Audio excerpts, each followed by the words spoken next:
You mentioned two quarterbacks. A good video for you to post would be quarterback speculation to come to the Hawkeyes. But I'm going to preempt that by asking you right now, in terms of, do you have a quarterback list? You mentioned Connor Weigman. I'll jump right on that immediately, in that if they've got a chance to get Connor Weigman, go, go, go. Even more so than Miller Moss. I agree. Go get him. Yes, I said that right when it happened. He's a better prospect than Miller Moss, and he's got more time in front of him. The problem is I don't think Iowa can afford either guy. I He's think an Iowa excellent player. sounds like Iowa contacted both those guys. They've been in contact, but it definitely sounds like Miller Moss. That thing is not happening. And my guess is if they can't afford Moss, they also can't afford Weigman. So I don't think either of those guys are going to happen. And I saw somebody earlier today about Hank Brown, like, oh, he's just okay. I sent when I caught some information on the Hank Brown stuff, sent it on to a friend who's like, hey, why are we going after a guy who may not be the starter next year at Auburn and his numbers were just okay? And I'm like, this is what Iowa can afford. That's all there is to it. Like, this is what Iowa can afford. So you better hope that this is what it all comes down to. If you don't have money, you better have a guy who can find the diamonds in the rough. And that's what you have to hope Tim Lester's doing, is he's looking for diamonds in the rough. Now, he could have focused on, developing the guys he had. Obviously, they didn't think that James Rezar had any future at quarterback. And Marco, they kept him at quarterback, but by them going to basically it being out there that they're going to the portal to try to add guys when they have Brennan Sullivan coming back and Cade McNamara leaving, that is not incentive for young guys like Marco to stick around. I would have loved for him to have stuck around, but this is the day and age we live in, and the college football era that we're a part of. So they got to look for people they can afford, and they just got to hope that Tim Lester can find diamonds in the rough. Now, there was somebody in the chat that brought up the Richmond guy. Is it Camden Coleman? So he's a guy, I don't have any information on Camden Coleman. I do think, if I'm not mistaken, that our guys over at Hawkeye Report, Blair Sanderson, Tom Caker, those guys have talked about Camden Coleman. I'll let people go over to there. I'm not going to spoil anything they've said over on their site, so you can go check that out on HawkeyeReport.com. But, here's a guy who's an FCS kid that and there are FCS guys that are wanted by high major programs that are going to cost money too. So that's what makes it even more challenging. But if Tim Lester can find somebody that other people don't know about, that's an assignment. And so hence don't cost as much. That's the ideal. But otherwise, you're probably going to be looking at getting guys like Hank Brown or, a Cade McNamara type, that the ceiling is not real high, but the floor may not be real low. Look at what Minnesota picked up in Max Brosmer, who turned out, I know that he didn't play his best game against the Hawkeyes, so for Iowa fans that didn't see him play other than that night, I think he played okay, but I don't really recall. Of course, they only put up 2 touchdowns in the first half. Yeah, but don't you think Max Brosmer would cost more money now than he would have a year ago? Yes. That's the other problem. Like, and I don't mean like, I'm saying with what he did at New Hampshire, like if he was I'm just saying, I don't know this. He would cost more now. He's not in the portal, is he? Is he done? No, I just brought him up as an FCS guy that jumped to the big time. But if you have a guy who's putting all kinds of records and numbers up at a place like New Hampshire, he's going to be likely generating plenty of high number offers. So that's what I'm saying. I think there's more money on the table for a kid like that out of a small FCS school now than there even was a year ago, which makes it even more challenging. On Tuesday afternoon, I record on Michigan podcast, and Steve Dace was telling me this afternoon, and I hope it doesn't become a wild, wild west, which I guess we've already passed that threshold, but he's basically warning me and wanted a response from me. He said, what Ohio State did this past offseason is nothing. Michigan is going to they will match anything Ohio State or anybody else can do and blow it away going forward. They have those kind of resources. And then he's like, respond to that. My response was, until I see it actually happen, I have no response to it. I said, I'm speaking to the guy that wanted to fire Jim Harbaugh just a few years ago and was telling me that was the way to go. So I'm not going to respond to anything until I actually see Michigan buying whatever players they want. And I just hope college football doesn't get to that extreme. Well, yeah, I think what you said earlier, it's sort of already there, isn't it? Well, it's there to a certain extent. The one thing that we do have possibly going for us old timers, and I'll include you as an old timer, just in the way that you would like to see the pendulum swing back, not just from a money standpoint, but from a approach standpoint, is that at least if these players start getting paid as they're supposed to be, formally, we're separating NIL from a paycheck, a salary structure that's within the revenue sharing. That's supposed to kick in 2025. Then they can keep these players on the field for these bowl games and legitimize these bowl games again, because they're going to be tied to a scholarship / contract to earn money. So they're going to have to be tied to their teams. If I'm doing the business, if that doesn't become part of the plan, then college football is not doing it the right way. By the way, one guy we missed out on as it relates to just speculation, a different Brown, and that'd be Devin Brown. Remember, he's in the portal too, and there was the speculation about him last year. But like, is it Matt in the chat who brings up likely out of his price range? I have not heard any numbers about what he's. It's hard to know what to believe, anyways, if you get numbers. But my guess is he would be in the range of maybe not a Connor Weigman, but maybe a Connor Weigman. Frankly, Well, I he's not mean, accomplished anything. well, but he's been at Ohio State. He's been at Ohio State, high recruit. What's Connor Weigman accomplished? He didn't accomplish a whole lot. But I mean, being on the field in the SEC, throwing touchdown passes. That's what I'm not talking Devin about Brown like has championships. Devin Brown has thrown touchdown passes in the Big Well, I Ten. mean, Connor Weigman won the starting quarterback job at Texas A&M multiple times and went out and had productive seasons. Now, what happened last year was he got hurt. He was off to a great start. Off the top of my head, 10 touchdowns, 2 picks. Off to a great start. Saw him play a number of times. 5-star prospect coming out of high school. Got hurt, missed like the last 6 games. This year, won the job. Off to a great start, playing well. They were trailing LSU in the second half by 2 scores. They benched him. Wasn't necessarily his fault, but anyway, benched him. Bring in Marcel Reed, who's like a low budget Lamar Jackson type, just wheels and dynamic type runner. They come back, they beat LSU, they get on a roll. Weigman loses his job because of that. So obviously he's looking for another spot. But Devin Brown's done nothing but mop up 50-7 games. What? Who are the top, without looking at lists right now? Who are the top 5 quarterbacks in the portal? Connor Weigman, I believe, is the best. Really? You think he's number 1 out there? Right now. Wow. That's incredible. Who's better? Not the kid from Boston College? Oh, Castellano. Stylianos. Yeah. No. Not Weigman's better than him. What about the kid from Liberty? He's getting some high Caden major. Salter. Now, I have not seen him play because I'm not watching Liberty play football. That's so what I'm saying, though. He might be. Yeah, and like that's the type of kid, like Cam Ward when he came out of Incarnate Word. Yeah. Like just, and then he ends up at Miami. Those are the types of guys that if they were productive like that level at FCS or a G5, they're going to be right there at the top with everybody else. The highest rated quarterback, I just looked at 247's rankings today, was Malik Murphy out of Duke. Yeah, he's another one. I would take Weigman over him, but it's close. He's an athlete. He's a freakish type athlete.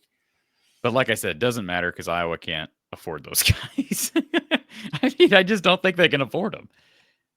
I wonder what kind of money we're talking about compared to what they are budgeted for. I know what. Well, I won't go there, but I know what Iowa needed to do with Cade, what that ended up being, and He was not a. I mean, what was he a top 10 guy in that portal class? You don't think he was a top 10 quarterback in that portal class? We're talking No, Connor no. Wiegman, who's a top 3 or 4 guy in the current portal class to this point. I would think he's going to be double, at least a double, at least what Cade McNamara would cost. They can't afford that. And obviously, they need to go out and get other players, so they're having to balance that with. That's why it helps getting Logan Jones back today. That helps because they need to make sure they have a good center. It's a big part of the run game, and obviously a big part of having good quarterback play. That now, like, you can look at that and say, don't got to worry about snaps. Don't got to worry about snaps, and that's a piece of the run game that is solid. You can't ask for anything better than that. But you're right. Like, is the next left tackle on the roster, or is he in the portal? Do they want to spend money on another offensive lineman after that? I think they may, because I don't know who else plays left tackle. Who's ready to step in and be left tackle? Do you move Jennings Dunker over to left, and then who's ready to play right? Is it a Jack Dotzler? Is it a Cale Crow? These guys who have never really seen any field time? Is it Trevor Lauk, who was a high 4-star recruit out of high school? Is it Cannon Leonard, who is like 6'8", but has never seen the field? Like, they got guys sitting there on the roster, and a good indication of what Iowa plans to do will be, do any of those guys hop in the portal here at the remainder of the week? Because, I mean, like I said, it's not just about scholarships anymore. It's about roster spots.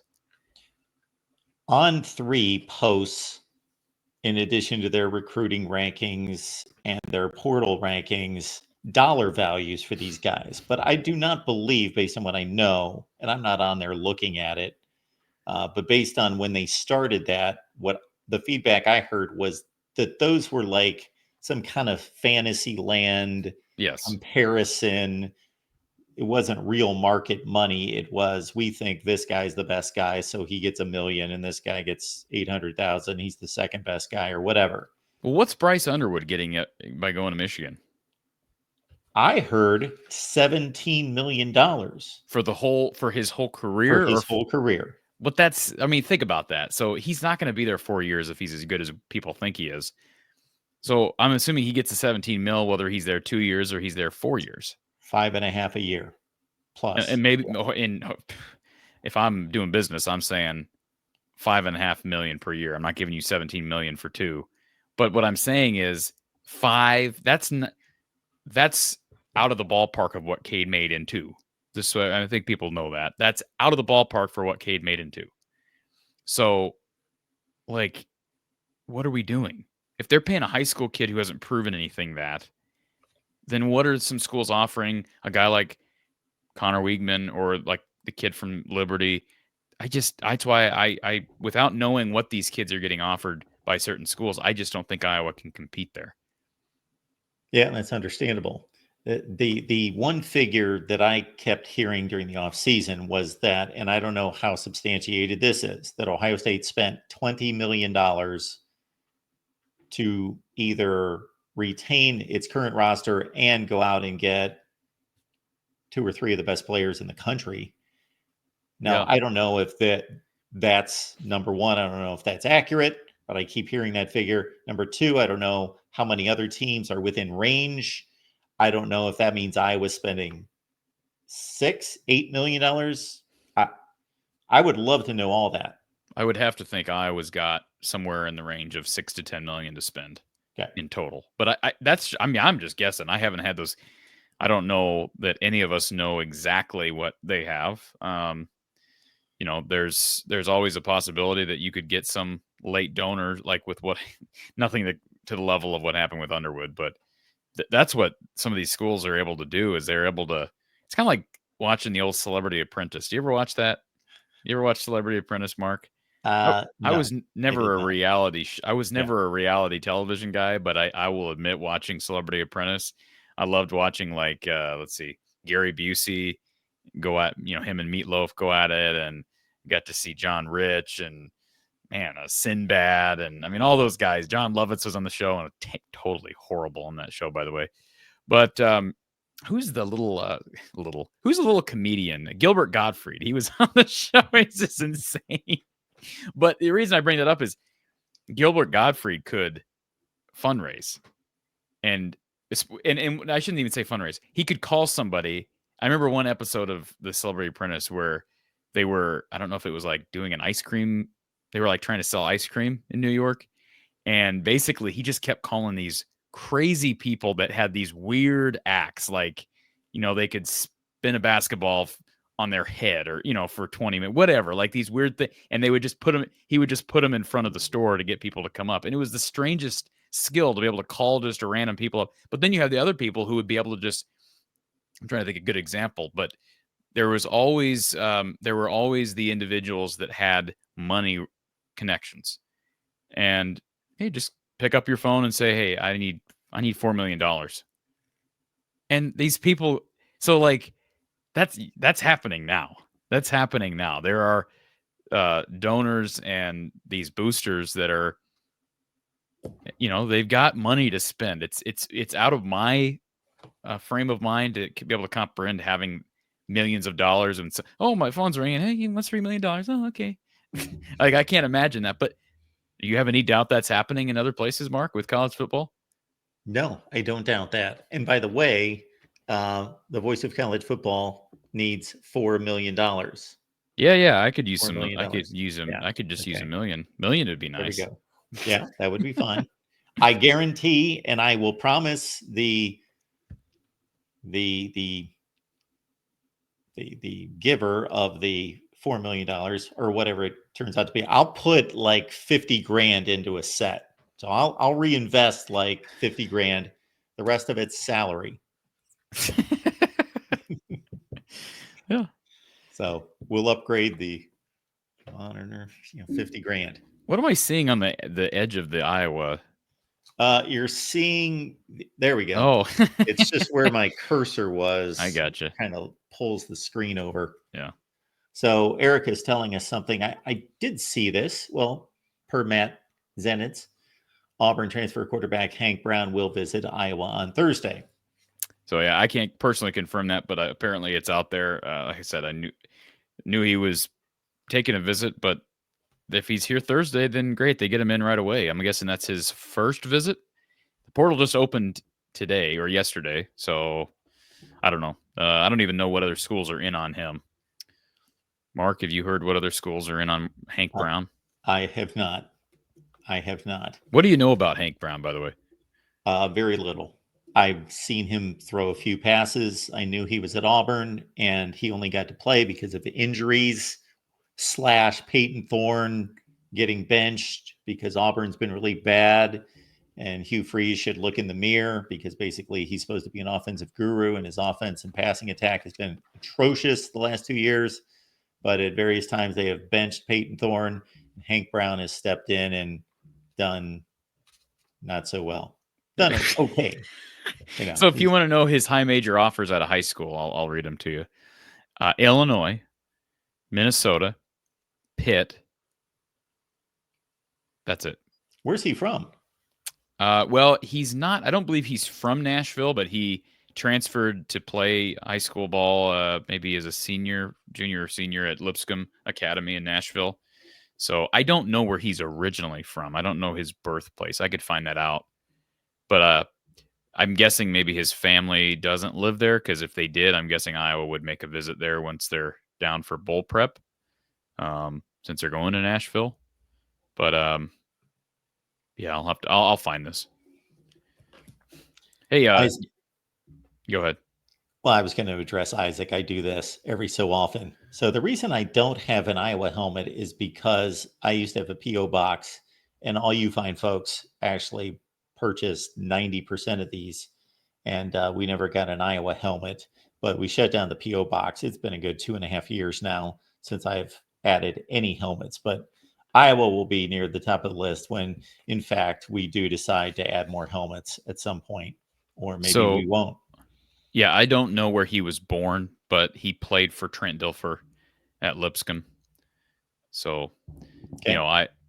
I would guess that there maybe will be some opportunity for Iowa to go down there and make some connections, even though he's coming here apparently, that once he get down there, they'll be able to make some connections down in Nashville. during bowl prep. I think Brendan Sullivan's the starter next year. And because I don't think they're going to be able to get a guy, like I said earlier, they're not going to be able to pay a guy enough that is coming in and the obvious starter. So they're going to add somebody in the portal at quarterback. They may add 2 guys in the portal at quarterback. But they added a couple guys 2 years ago in the portal at quarterback. Remember who they were, Mark? They were Cade McNamara and Deacon Hill. So, obviously, Deacon Hill, I'm not saying it was bad that they picked him up. Heck, he ended up starting all of last year. But I'm just saying, in general, just because you add somebody in the portal doesn't mean they're ever going to play. They just got to find a way to get the numbers up. Now, they do bring in Ryan Fitzpatrick. Not the Ryan Fitzpatrick who's, probably a Hall of Fame. Is he a Hall of Famer, you think? No. No? Ryan Fitzpatrick? He was phenomenal back in the day. Oh, Mark. He was a backup quarterback. He was a starter. He started gunslinger. for the Bucks. He started for the Dolphins. He is not a Hall of Famer. Houston. That guy is a legend. He's a legend of being a successful, hot and cold backup quarterback who got to start for really bad teams at times. All right. Well, he did throw. He would throw 8 touchdowns and he throw 8 picks. It's just exactly ridiculous. But yes. the other Ryan Fitzpatrick, it would be, I'm sorry, Fitzpatrick. Well, look at me. I didn't know who you were. I was waiting to hear who Ryan Fitzpatrick was. I was going to make more coffee, more espresso this afternoon, and I didn't get it done. Yeah, so you don't want to do that. That's the problem. Anymore. Ryan Fitzgerald, which would be Pat Fitzgerald's son, did sign with Iowa here a couple of days ago. Oh. He is coming in as a walk-on. So, isn't that weird? Isn't that an odd situation? I mean, nobody else is really talking about it being odd, but the fact that they've got Pat Fitzgerald's son as a quarterback on the Iowa roster next year is odd to me. Why? Well, it's just because he and Fitzgerald, Kirk and Fitzgerald, Pat, were 1A and 1B as far as longevity in this conference. But they got along, right? Oh, I think they have a lot of respect for one another. Then it makes sense. Yeah, isn't it odd? Also, does it mean that Fitzgerald will end up coaching at Iowa before Kirk Ferentz is done? What's Fitzgerald doing right now? Does anybody know that? That's a great question. What is Fitzgerald doing right now? He's paying legal fees. I wonder, here's I'm going to go off on a tangent for a second. I wonder if he ends up, if Seth Wallace, we'll see how long they can hold on to Seth Wallace. We'll see how long Phil Parker hangs around. But say Seth Wallace ends up taking a head offensive coordinator job in a year from now. I don't think that'll happen. He stayed loyal. He's had opportunities to leave. But say that happens. Would Pat Fitzgerald come in just to be a part of the mold and coach linebackers for Iowa for a couple of years? Or would he come in and be the DC if Phil Parker walked away? I love Pat Fitzgerald. Yeah. It's just unique. So they need numbers. Losing Linez, losing Rezar. All they have next year, Mark, is Stratton if he's back. We assume he's coming back. He's a walk-on right now. Stratton, Sullivan, the other Sullivan, and then Pat Fitzgerald's son. So that is 4 guys, but half of those guys are walk-ons, and one of them is going to be a redshirt, or other one's going to be a true freshman. So they've got to add at least one guy out of the transfer portal.